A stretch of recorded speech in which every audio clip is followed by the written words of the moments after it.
एक सवाल है जो बहुत सी औरतें चुपचाप अपने अंदर लेकर घूमती हैं। सब रिपोर्ट्स नॉर्मल होने के बाद भी क्यों मैं मां नहीं बन पा रही? डॉक्टर्स कहते हैं सब ठीक है, पर दिल कहता है कुछ ठीक नहीं है। और सबसे दर्दनाक बात ये होती है जब वजह ही समझ नहीं आती। मेडिकल रिपोर्ट्स नॉर्मल होने का मतलब होता है कि शरीर का मैकेनिज्म जो है वो काम कर रहा है। पर प्रेगनेंसी सिर्फ मैकेनिज्म नहीं होती, ये परमिशन होती है।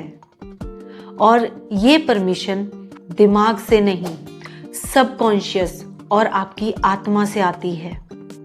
इसीलिए कई केसेस को अनएक्सप्लेन्ड इनफर्टिलिटी बोल दिया जाता है, जिसका मतलब होता है वजह अभी दिख नहीं रही।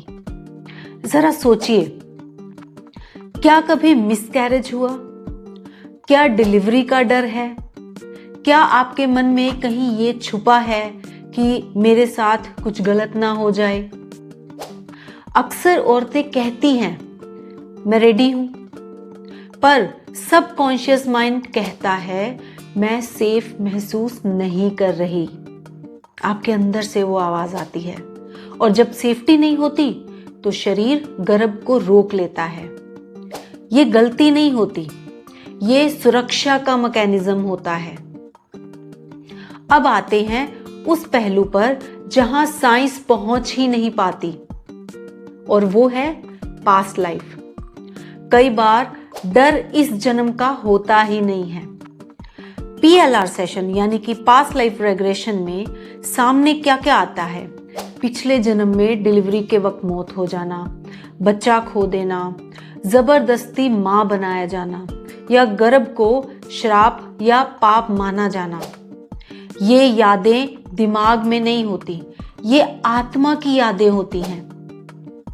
आज आप लॉजिकली समझती हैं कि प्रेगनेंसी नेचुरल है, ब्यूटीफुल है, पर आत्मा के लिए ये फिर से वही दर्द हो सकता है। इसीलिए होता क्या है, इम्प्लांटेशन फेल होता है, बार बार मिसकैरेज होता है, या कंसीव होता ही नहीं है।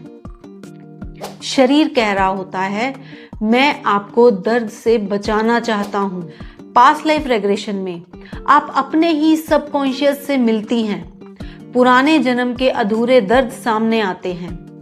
आत्मा उन्हें समझकर रिलीज करती है, और जब रिलीज होता है तो शरीर को एक नया सिग्नल मिलता है। वो क्या सिग्नल होता है?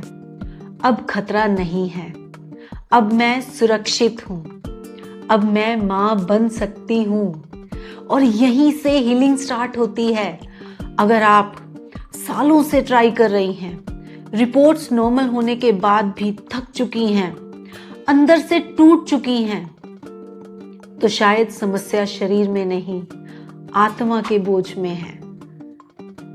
पास्ट लाइफ रेग्रेशन कोई थेरेपी नहीं, ये आत्मा की सुनवाई है। याद रखिए, मां बनना शरीर का फैसला नहीं, मां बनना आत्मा की हां होती है। और जब आत्मा हां कह देती है तो नया जीवन खुद रास्ता बना लेता है। जब पुराने जन्म का दर्द छूट जाता है तो नया जन्म आसानी से आ जाता है।